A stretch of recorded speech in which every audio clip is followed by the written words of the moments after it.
In HTML, we use something called an element to display our content. An HTML element typically starts with an opening tag and ends with a closing tag with your content in between. Now here's a couple of examples of what I mean. You have an opening tag, and this is not a real one, with your example content, and a closing tag. Now what a closing tag has is it's basically the exact same as your opening tag, but after your first hard bracket there, you've got a slash.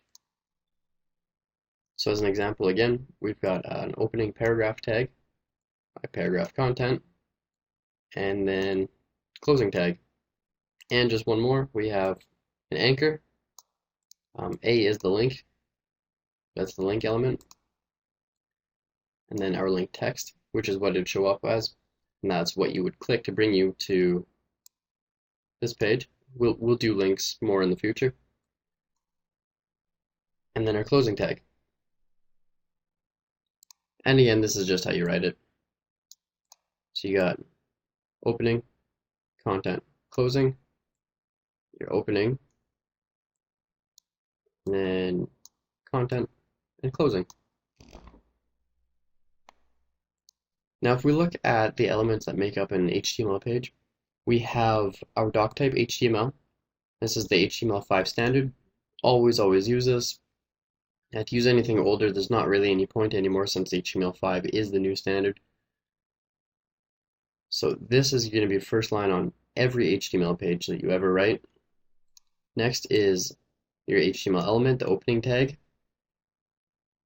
Then you have your head, closing head, and all your heading stuff will go in between, obviously, the head element.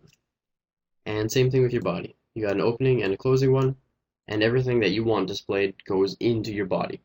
So think of it like this. All the brains and all the smarts of your web page go into the head tag.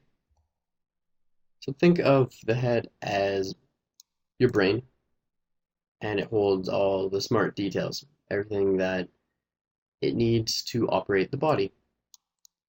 And the body is where you put all your organs, or your abs, where you want everything to be displayed. There are some elements that you don't put any content inside. For example, a line break, which is this. You got your BR, and this is your opening and your closing right there.